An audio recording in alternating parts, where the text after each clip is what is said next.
Sir నమస్తే. నమస్తే అండి. ఈరోజు నవతెలంగాణ దశాబ్ది ఉత్సవాలు జరిగినాయి. ఇందులో సీఎం రేవంత్ రెడ్డి గారు పాల్గొన్నారు. అయితే ఈ వేడుకలో మాట్లాడుతూ ఆయన జర్నలిస్టుల మీద ఒక చలోక్తులు విసిరారని చెప్పి అనుకోవచ్చా? దీన్ని మీరు ఎలా చూస్తారు? అంటే ఆయన అన్న మాటలు రకరకాలుగా మీడియాలో సర్క్యులేట్ అవుతున్నాయి. అంటే ఎవరిని కదిలించినా నేను జర్నలిస్ట్నే అన్నట్టుగా బిహేవ్ చేస్తున్నారు. నా ఎదురుకుండా కూర్చున్న వాళ్ళు మమ్మల్ని పలకరించడం ఏమిటి అన్నట్టుగా చూస్తున్నారు. ఇలాంటివేవో మాట్లాడాడు ఆయన. అవును. ఈ మాట్లాడే క్రమంలో జర్నలిజం విలువలు అనే దాని మీద కూడా మాట్లాడుతూ సమాజానికి లక్ష్మణ రేఖ గీసేవాళ్ళు జర్నలిస్టులు ఇలాంటి మాటలు కూడా చెప్పాడు ఆయన. ఈ క్రమంలోనే జర్నలిస్టులు పత్రికల్లోకి రాజకీయాలు ప్రవేశించినాయి, మీడియాలోకి రాజకీయాలు ప్రవేశించినాయి అని కూడా ఆయన ఆందోళన వ్యక్తం చేస్తూ రాజకీయ పార్టీలకి అమ్ముడుపోయిన పత్రికలు ఈ టైప్ లో కూడా ఆయన ప్రసంగం నడిచింది. అంటే పత్రికా విలువలు అంటే జర్నలిస్టులు నైతిక విలువలు కోల్పోయారు, ఒక విచిత్రమైనటువంటి పరిస్థితి నెలకొంది. అలాగే టార్గెట్ చేస్తున్నారు, ట్రాల్ చేస్తున్నారు, దాడులు చేస్తున్నారు, వాంటెడ్ గానే కొన్ని ఇవి చేస్తున్నారు. ఈ రకమైనటువంటి పోకడలు ఇదివరకు లేవు, ఇప్పుడు వికృత పోకడలు పోతున్నాయి అని అందరూ ఆవేదన వ్యక్తం చేస్తున్నట్టే ఆయన కూడా ఆవేదన వ్యక్తం చేశాడు. ఆ పత్రిక దశాబ్ది ఉత్సవాల్లో పాల్గొంటూ ఆయన ఈ విధంగా ప్రసంగం నడిచింది ఆయనది. అంటే జర్నలిజము విలువలు, రాజకీయాలు శాసిస్తోంది మీడియాని అన్న ధోరణిలో నడిచింది ఆయన. అయితే నిజానికి పరిస్థితి ఏంటంటే ఈ మధ్య ఒక కార్టూన్ చూశాను నేను. ఆ కార్టూన్ లో ఒక వ్యక్తి అడుగుతాడు, అంటే ఏం చేస్తున్నారు మీరు అని అడిగితే నేను జర్నలిస్ట్ అండి అంటాడు. జర్నలిస్టా, ఏ పార్టీ అని అడుగుతాడు. అదే పరిస్థితి. అంటే ప్రతి రాజకీయ పార్టీ అంటే గతంలో మీడియా మేనేజ్మెంట్ అంటే వాళ్ళకి ఎక్కడైతే ఇష్యూ ఉందో ఆ రిపోర్టర్ తోనూ లేకపోతే ఆ ఎడిటర్ తోనూ కొంచెం మాట్లాడుకుని ఈ ఏరియాలో కొంచెం మమ్మల్ని కన్సిడర్ చేయండి అని ఏదో వెళ్ళి మాట్లాడుకునేవాళ్ళు. ఇది మీడియా మేనేజ్మెంట్ అనే కేటగిరీలో జరిగేది. కానీ ఇప్పుడు మీడియా మేనేజ్మెంట్ కాదు, మీడియా అవసరమైతే వాళ్ళకి వ్యతిరేకంగా రాస్తోంది అనుకుంటే నేరుగా వాళ్ళకి సంబంధించినటువంటి పెట్టుబడిదారుల్ని పంపించి దాన్ని కొనిపించేస్తున్నారు. కొనేసి తీసుకొచ్చి దొడ్లో కట్టేస్తున్నారు. కట్టేసిన తర్వాత ఇంకా ఎవరితోనూ బతిమాలక్కర్లేదు. ఆ పత్రిక లేకపోతే ఆ ఛానల్ ఆఫీస్ బాయ్ నుంచి ఎడిటర్ వరకు వీళ్ళ పాలేరులుగా మారిపోతారు. అలా తమకు అనుకూలమైనటువంటి వార్తలు మాత్రమే దానిలో సర్క్యులేట్ చేయించటము, తమకు వ్యతిరేకంగా వచ్చిన వార్తల మీద దాడులు చేయటము, ఇది ఒక తక్షణ కర్తవ్యంగా మారిపోయింది మీడియాకి. దాదాపుగా ప్రతి మీడియా హౌస్ ఏదో ఒక పొలిటికల్ పార్టీతో లింక్ అయి ఉండటం అనేది చాలా స్పష్టంగా కనిపిస్తోంది. అంటే ప్రజలు కూడా గుర్తించేశారు. అంటే ఏ కంటెంట్ కోసం ఏ ఛానల్ చూడాలి, ఏ కంటెంట్ కోసం ఏ పేపర్ చదవాలి అనేది ఆడియన్స్ క్లారిటీ వచ్చేసింది, వర్గీకరణ చేసేసుకుని సిద్ధంగా ఉన్నారు. ఇప్పుడు చంద్రబాబు గురించిన విషయాలు ఏమన్నా తెలుసుకోవాలంటే ఏ పేపర్ తెరవాలి అని 3వ తరగతి పిల్లవాడిని అడిగినా చెప్తాడు. అలాగే కేటీఆర్ గురించి, కేసీఆర్ గురించి పాజిటివ్ గా తెలుసుకోవాలంటే ఎక్కడికి వెళ్ళాలి, నెగిటివ్ గా తెలుసుకోవాలంటే ఎక్కడికి వెళ్ళాలి, జగన్మోహన్ రెడ్డి గురించి నెగిటివ్ గా ఎక్కడికి వెళ్ళాలి, పాజిటివ్ గా ఎక్కడికి వెళ్ళాలి, వీటికి సంబంధించి అందరికీ పూర్తి క్లారిటీ వచ్చేసింది. అలా ప్రతి పత్రికకి, ప్రతి ఛానల్ కి, ప్రతి వెబ్సైట్ కి, ప్రతి యూట్యూబ్ కి ఒక స్టాండ్ ఏర్పడిపోతుంది. అంటే ఇంతకు ముందు పబ్లిక్ స్టాండ్ ఉండేది. అంటే ఏ వార్తని ప్యాంపర్ చేయకూడదు, న్యూస్ గానే ఇవ్వండి, దాని గురించి ఆలోచించుకునే బాధ్యత ప్రజలది. ప్రజలకు మీరు నిజం చెప్పండి, ప్రజలు ఆలోచించుకుని నిర్ణయం తీసుకుంటారు, అంతవరకే మన బాధ్యత. ఎంత లోతుగా నువ్వు వెళ్ళి నిజం చెప్తావో అన్నదే నీ గుర్తింపు. నీ పత్రికకు కానీ నీ ఛానల్కి కానీ గుర్తింపు నువ్వు ఎంత లోతుగా వెళ్ళి ఆ విషయాన్ని ప్రపంచానికి చెప్తావు అన్నదే నీ బాధ్యత. అంతే తప్ప నువ్వు ఒక స్టాండ్ తీసుకుని ఆ ప్రకటన చేయకు అనేది, ప్యాంపర్ చేయకు అనేది ఒక నిబంధనగా ఉండేది మీడియా. అంటే జర్నలిస్టులకి క్లాసులు చెప్పేటప్పుడు ఇది ఖచ్చితంగా చెప్పేవారు. ఇప్పుడు ఆ పరిస్థితి లేదు. ఇప్పుడు ఏ పత్రికలోనైనా లేకపోతే ఏ ఛానల్లోనైనా ఏ యూట్యూబ్ లోనైనా ఎవరన్నా ఉద్యోగంలో చేరినా, లేదు వాళ్ళు ఎవరన్నా డిస్కషన్ పిలిచినప్పుడు వెళ్ళినా, బాబు మీ పత్రిక లేకపోతే మీ ఛానల్, మీ యూట్యూబ్ ఛానల్ దీని స్టాండ్ ఏంటి అని అడిగి అక్కడ ఏం మాట్లాడాలో నిర్ణయించుకోవాలి, ఏం రాయాలో నిర్ణయించుకోవాలి. రాసేవాళ్ళు కూడా ఇప్పుడు చాలా మంది ఎడిట్ పేజీ ఆర్టికల్స్ రాసేవాళ్ళు చాలా మంది ఉన్నారు. అవును. వీళ్ళు ఏ రకమైన అభిప్రాయం రాస్తే ఏ పత్రికకి పంపించాలో ఆ పత్రికే పంపిస్తారు. ఓకే. ఇంకో పత్రిక అంటే ఆ పత్రికలో లాస్ట్ టైం రాశారు కదండి, మీరు ఇప్పుడు ఎందుకు పంపలేదు అంటే, లేదండి ఇది వాళ్ళు వేయరు నాకు తెలుసు. ఎందుకు వేయరు అంటే వాళ్ళ పత్రిక దీనికి నేను రాసిన అంశానికి వ్యతిరేకమైన స్టాండ్ ఉన్నటువంటి పొలిటికల్ పార్టీతో అఫిలియేట్ అయి ఉంది అది, అందుకని నేను ఈ పత్రికకి పంపించాను, ఇక్కడ వచ్చయింది అంటాడు. వీళ్ళు తీసుకున్న ఈ పత్రిక స్టాండ్, ఈ పత్రికకి అండగా ఉన్నటువంటి పొలిటికల్ పార్టీకి వ్యతిరేకంగా ఏదైనా రాస్తే ఆ పత్రికకి పంపిస్తున్నాయి ఒకే రచయిత. కాబట్టి ఇలా మొత్తం వర్గీకరణ జరిగిపోయి ఉంది. ఇది కొత్త ఇంకా చాలా కాలంగా నడుస్తోంది. గతంలో అంటే తెలుగుదేశం పార్టీ ఇక్కడ 1994 ఎన్నికల్లో గెలిచి, ఆ తర్వాత 99 ఎన్నికల్లో చంద్రబాబు నాయుడు గెలిచి, ఆ తర్వాత జరిగినటువంటి ఎన్నికల్లో ఓడిపోయాడు. అయితే చంద్రబాబు నాయుడు గెలవటం అనేది అప్పుడు జరగదు అని అనుకున్నారు. 99 ఎన్నికల్లో కాంగ్రెస్ వచ్చేస్తుంది అనుకున్నారు, రాలేదు.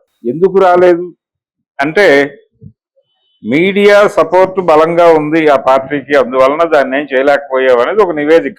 దాని ఆధారంగా అప్పట్లో మనం కూడా పేపర్ పెడదాం, మనం కూడా ఛానల్ పెడదాం అనేటువంటి ఒక మూడ్ క్రియేట్ అయింది కాంగ్రెస్ పార్టీలో కూడా. ఇప్పుడు రేవంత్ రెడ్డి గారు ఉన్నటువంటి కాంగ్రెస్ పార్టీ సోనియా గాంధీ గారి దగ్గరికి రకరకాల ప్రపోజల్స్ వెళ్ళినాయి. ఆ అకౌంట్ లోనే దాసరి గారు ఉదయం రీఓపెన్ చేయిద్దాం అనుకున్నాడు, దానికి సంబంధించిన హడావిడి ఆయన చేశాడు. తర్వాత వార్తాపత్రిక కొంత పని చేసింది, ఆ బాధ్యత భుజాన వేసుకుని కొంచెం ప్రో కాంగ్రెస్ స్టాండ్ తో నిలబడింది. దానికి అది ఆ సర్వీస్ అందించినందుకు ఆయనకి రాజ్యసభ దక్కింది. తర్వాత ఇలా ఇచ్చిపుచ్చుకునే ధోరణిలో మీడియాతో వెళ్ళాలి తప్ప మనం ఇన్వెస్ట్ చేసి పేపర్లు పెట్టడం ఇదంతా అయ్యే పని కాదు అనే ఉద్దేశంతో కొంత సాచివేతతో ఉన్నారు. అయితే వైఎస్ రాజశేఖర రెడ్డికి చాలా స్పష్టంగా ఒక అవగాహన ఉండింది. మనం గనక అంటే ఆయన 2004లో గెలిచినప్పుడు ఎవరు సీఎం అనేది 3 పేర్లు బయటకు వచ్చినాయి. ఎం సత్యనారాయణరావుకి ఇస్తారా, లేకపోతే డి శ్రీనివాస్కి ఇస్తారా, లేకపోతే వైఎస్కి ఇస్తారా అనేది. ఎంఎస్ఆర్, డిఎస్ఆర్, వైఎస్ఆర్ అనే ఒక చర్చ జరిగింది. అయితే ఎం సత్యనారాయణరావు గారు విజయవాడ ప్రెస్ మీట్ లో చెప్పేశాడు, నన్ను రేసులోకి లాక్కండి, నేను లేను, నాకు సంబంధం లేదు అని. ఆయన తప్పుకున్న తర్వాత డిఎస్ వైఎస్ మధ్య నడిచింది చర్చ. ఫైనల్ గా అధిష్టానం వైఎస్ కి జై కొట్టి ఆయన సీఎం చేసింది. ఎందుకంటే ఆయన పాదయాత్ర తాలూకా ఇన్ఫ్లుయెన్స్ ఆ విజయం మీద ఉంది అనేది ఒక ఇంప్రెషన్ బలంగా పడింది.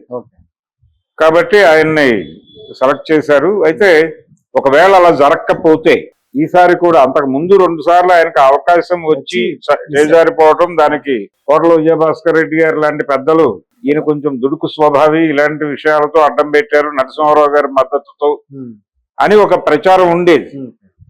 అయితే ఫైనల్ గా ఆయన అప్పుడు గనక కాకపోయి ఉంటే డెఫినెట్ గా బయటకు వచ్చేసి ప్రాంతీయ పార్టీ పెట్టాలని అనుకున్నాడు అనేది ఒక అంతర్గత విషయం. ఆ సందర్భంగా మనకి ఒక పేపరు, ఒక ఛానల్ ఉండాలి అని ఆయన మనసులో ఒక అభిప్రాయం పడింది. ఇదే టైంలో ఈయన సీఎం అయిన తర్వాత కాంగ్రెస్ పార్టీని ఒక ప్రాంతీయ పార్టీ స్థాయికి కుదించాడు ఆయన. అంటే నాకు సామంత రాజ్యంగా ఇచ్చేసేయండి ఆంధ్రప్రదేశ్, నేను మీ అవసరాలు చూసుకుంటాను, మిగిలింది నేను చూసుకుంటాను అన్న పద్ధతిలో ఒక డీల్ కుదుర్చుకున్నట్టుగా కనిపించాడు ఆయన ఆ రోజుల్లో. అలా స్టేట్ ని తన కంట్రోల్లోకి తీసుకున్న తర్వాత తనకు కూడా ఒక మీడియా ఉండాలనే ఉద్దేశం. ఎప్పుడైతే దీన్ని ప్రాంతీయ పార్టీ స్థాయికి కుదించాడో ఆయన, తన కంట్రోల్లోకి తెచ్చేసుకున్నాడో, ఇమీడియట్ గా తన ఒరిజినల్ ప్లాన్ పేపరు, ఛానల్ అనేటువంటి ఇందిరా టెలివిజన్ నెట్వర్క్ అనే పేరుతోనే అది సాక్షి ప్రారంభించారు ఆయన. పార్టీ ఆశీస్సులతో ప్రారంభమైనటువంటి పేపరు, ఛానల్.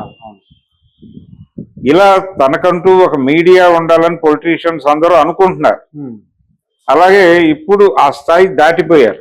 దాటిపోయి ప్రతి ఎమ్మెల్యే, ప్రతి వార్డు మెంబర్ తో సహా కొంతమంది ఒక 2-3 కంప్యూటర్ల దగ్గర నుంచి మొదలు పెడితే 20-30 కంప్యూటర్ల వరకు కొనేసి ట్రోల్ సైన్యాలను నియమించుకుంటున్నారు. ఈ ట్రోల్ సైన్యానికి టార్గెట్ ఇస్తారు.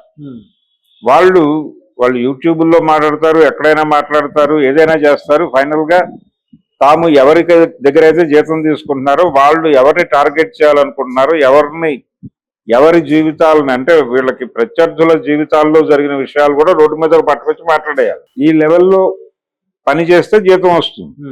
మేము ఇంతమందిని టార్గెట్ చేసాం, ఇంత రెడిక్యూల్ చేసామని రిపోర్ట్లు ఇవ్వాలి. ఇలా ఒక ట్రోల్ గ్యాంగ్స్ ని పెట్టేసుకొని వీళ్ళు సోషల్ మీడియాలో ఉన్నటువంటి వెబ్సైట్లు కావచ్చు, లేకపోతే ఛానల్స్ కావచ్చు, లేకపోతే ఫేస్బుక్ ఇతర ప్లాట్ఫామ్స్ మీద చెలరేగిపోతున్నారు. వీళ్ళు కూడా జర్నలిస్ట్ ముసుగులోనే నడుస్తున్నారు. ఇలాంటి విపరీత పోకడలు భయపెడుతున్నాయి చాలా మంది. పర్సనల్ ప్రైవసీ ఉండట్లేదు ఎవరికి. ఈ పర్సనల్ ప్రైవసీ కోల్పోతున్నటువంటి సందర్భంలో అసహనం వ్యక్తం అవుతోంది. ఈ అసహనం వ్యక్తం అయ్యేటువంటి అనేక సందర్భాలను రేవంత్ రెడ్డి చూడటం వలన ఈ రోజు ఆయనకి జర్నలిజం అనగానే తక్కువని ఈ ట్రాక్ అంతా గుర్తొచ్చేసి ఇప్పుడు అంటే పర్టికులర్ గా సోషల్ మీడియా వచ్చేసిన తర్వాత ప్రతి ఒక్కరూ జర్నలిస్టే. యూట్యూబ్ లో మాట్లాడే వాళ్ళందరూ జర్నలిస్టులు అని కేటగిరీలోకి వచ్చేస్తే, అలాగే ఫేస్బుక్ లో రాస్తున్న వాళ్ళందరూ జర్నలిస్టులే అనుకుంటే ప్రతి ఒక్కరూ జర్నలిస్టులే. ఇప్పుడు సినిమా వాళ్ళు కూడా ఆ మధ్య రివ్యూవర్స్ మీద పడ్డారు. నిజానికి రివ్యూస్ చేస్తున్నటువంటి నష్టం తక్కువే, కానీ ఇప్పుడు ప్రతి ప్రేక్షకుడు సినిమాకి వెళ్ళేటువంటి ప్రతి ప్రేక్షకుడు ప్రతి సీటు కూడా అది సోషల్ మీడియాలో ఏదో ఒక ప్లాట్ఫామ్ మీద మెంబర్ అయి ఉంటాడు. అది ట్విట్టర్ లోనో, ఫేస్బుక్ లోనో, లేకపోతే ఇన్స్టాలోనో, ఎక్స్ లోనో ఎక్కడో ఉంటారు. అది సినిమా తనకి నచ్చితే వాళ్ళ ప్లాట్ఫామ్ లో ఈరోజు ఈ సినిమా చూశాను చాలా బాగుంది అని ఒక మాట చెప్తాడు. లేదంటే కనుక నేను ఈ సినిమాకి అనవసరంగా వెళ్ళి జీవితాన్ని నష్టపోయానని పెడతాడు. దీని తాలూకా ప్రభావం ఆ వేదిక మీద సర్క్యులేట్ అవుతుంది. దీని వలన సినిమాలు నష్టపోతున్నాయి, రివ్యూవర్స్ వలన కాదు. నిజానికి అంటే ప్రతి ప్రేక్షకుడు ఒక జర్నలిస్ట్ గా మారిపోయినటువంటి సందర్భం. ఇది పొలిటీషియన్స్ కూడా ఇబ్బంది పెడుతోంది. దీనిలో పెయిడ్ ట్రోలర్స్ కూడా ఉన్నారు, లింక్ అయిపోయి ఉన్నారు, అందరూ జమిలిగా నడుస్తున్నారు. ఈ కండిషన్ మీద ఆయన ఆవేదన వ్యక్తం చేస్తూ ప్రతోడు ఇలా చేస్తున్నాడు అలా చేస్తున్నాడు అని ఆయన బాధపడ్డారు. నిజానికి చాలా మందిలో ఈ పెయిన్ ఉంది. ఇది కంట్రోల్ చేయదగ్గ వ్యవహారం కూడా కాదు. ఇది కంట్రోల్ అవ్వదు. ఎందుకంటే ప్రతి వారికి కూడా పర్సనల్ ట్రోల్ సైన్యం ఉండొచ్చు. అది ఎవరు బయటకు చెప్పరు. వారి పేమెంట్స్ వాడికి వెళ్ళిపోతుంటే వాళ్ళు చేయాల్సిన దాడులు చేసేస్తూ ఉంటారు.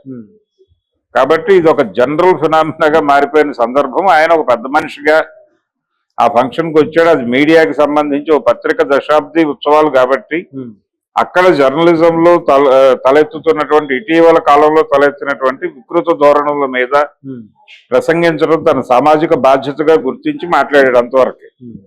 అంతవరకే చూడాలి. దానికి ఒక పరిధి ఉంది. ఆయనకు తెలియంది కాదు, ఆయన కూడా ఆ యాక్టివిటీలో ఉన్నాడు. ఎవరు కూడా ఇప్పుడు దానిలో నుంచి బయటకు వెళ్ళిపోయి కొత్తది ఏదో చేద్దాం అనుకుంటే